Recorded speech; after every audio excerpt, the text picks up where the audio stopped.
doing some Tokyo drifting. Alright, giving some major Cyberpunk 77 vibes right now.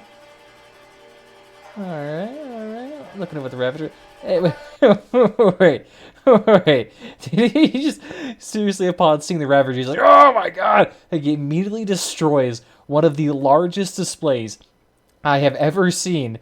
And in a wasteland where stuff like that is incredibly rare, I mean, I'm surprised I was just like, bruh, do you know how long it took us to find this thing? Why did you destroy it?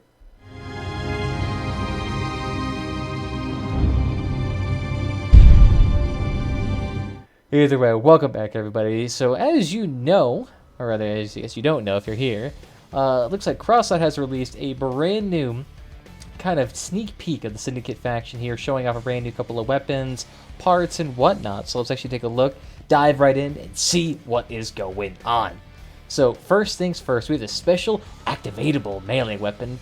This unusual melee weapon requires certain skills from its owner, but it fully rewards the mastery. Its main features are that in order to inflict damage, the weapon must be activated, and not just deal melee damage, but thermal damage.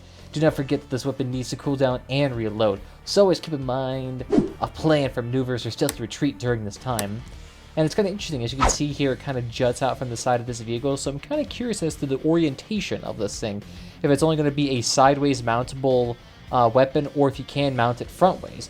Because I guarantee you, no one's going to use this on the sideways configuration. Sure, while it looks really cool, kind of looks like a nitro boost or something like that, or some flames that you get from like an old early 2000s Need for Speed game, I guarantee you that would be incredibly difficult to actually achieve in like PvP battles.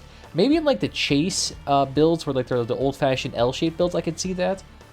But I was also curious about the reload aspect of this. I wonder if this thing actually has limited ammunition, sort of like a thruster, but I guess maybe it'll probably function more like a tormentor if I had to guess.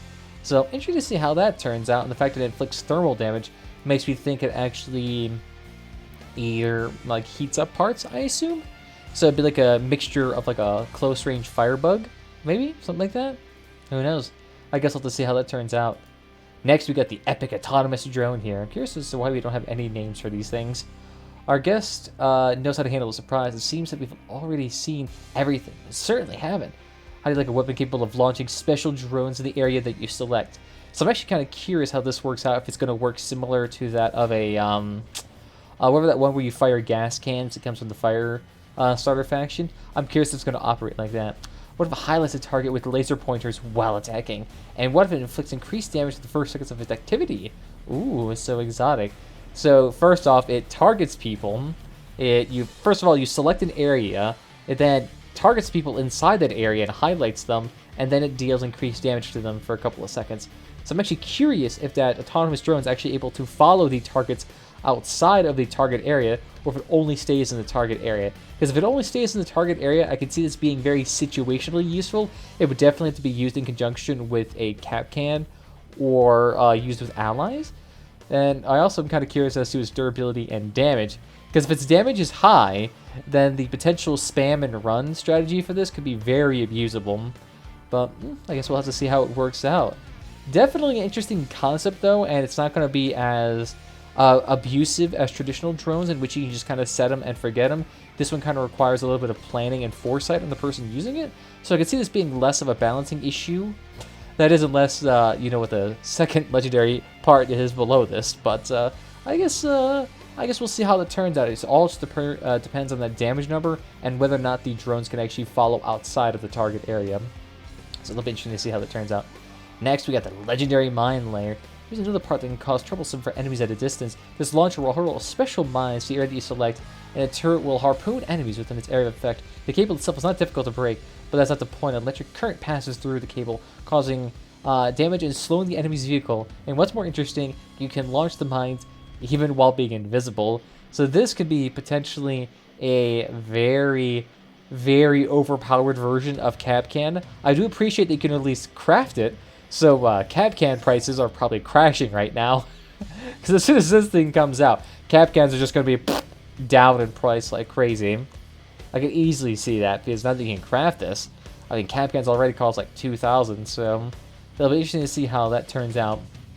But at the same time, too, the fact that not only can you harpoon people, but that it also slows people down like it has a spark attached to it seems quite powerful. Not only will this thing immediately tug you slow and stop you from moving out of the way, it will also make you slow down while inside the circle, so actually maneuvering and then trying to shoot this thing could actually even then be more of an issue. So you have to rely heavily on your allies to actually get this working.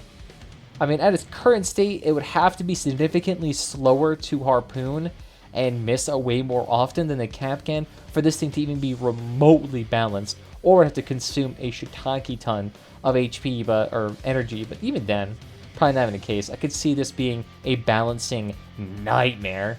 If anything, they're probably going to have to get rid of the tasering effect that slows down power and causing damage. That's probably going to have to be removed, because the fact that you have a long-range Kapkan already, that's insane. Imagine this with a howitzer build.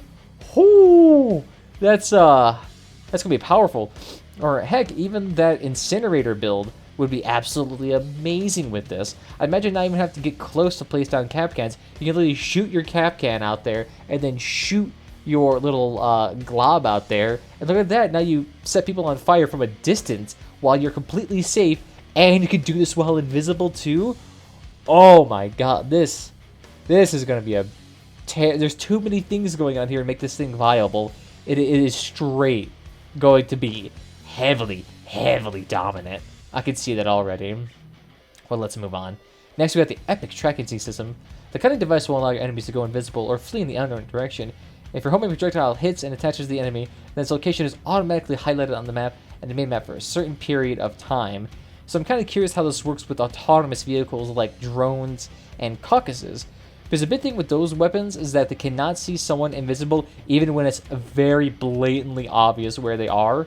So I'm kind of curious if this will actually allow them to actually do damage. But the fact that you can actually just harpoon somebody and it actually gives away their location on the minimap, I can see that being useful. But considering that the Oculus already does that, and that one doesn't require any input on the user, I really don't see this being any more useful, considering that the Oculus is a blue tier and this is Epic tier. So it's going to be way more expensive. I can see this being completely irrelevant. Next, we have the Legendary Cabins. Yeah, another one. It's fair to say they were used to the fact that heavy cabins are somehow associated with slowness or sluggishness. This Legendary Cabin is ready to challenge all of its regiments. Its unique feature will temporarily increase the power of not only the... Oh, how should I say this? Not only the power of not only the engine of your chosen ally, but of your engine too. And the special offer for your vehicles with heavy cabins increase not only the engine power, but also the maximum cabin speed. So I can see that being relatively useful for anybody who deals with heavy cabins. You know that your maximum speed can be somewhere in the neighborhood of, I don't know, like 60, 70 kilometers an hour at the very high end. So seeing this could be potentially interesting. I'm not sure if that's going to be as useful compared to the Cohort, which gives you just a straight up damage reduction. So I'm not quite sure what application this is going to be useful for. I can see maybe this being more useful in like general PvP with missions with, 8-on-8 scenarios where people are kind of utilizing speed to flank enemies more often. But other than that, I'm not quite sure if that's really going to help out. It also just depends on what the maximum cabin speed is. Like if it only gives you like an extra 5 kilometers an hour, then I could see it being very useful. Butters, can you please stop biting me? Thank you. But yeah, that appears to be the only new parts of interest right now. Like I said, that legendary mine layer and this autonomous drone, I could easily see being very problematic to actually balance for, especially on console. Oh my goodness, I do not envy you guys right now. But everything else just kind of looks, it's alright. Nice spice of life change, especially with the weird melee weapon. That'll be certainly interesting to see in some builds. It also just depends on the DPS of that thing and the perk of it to see whether or not it actually does anything unique.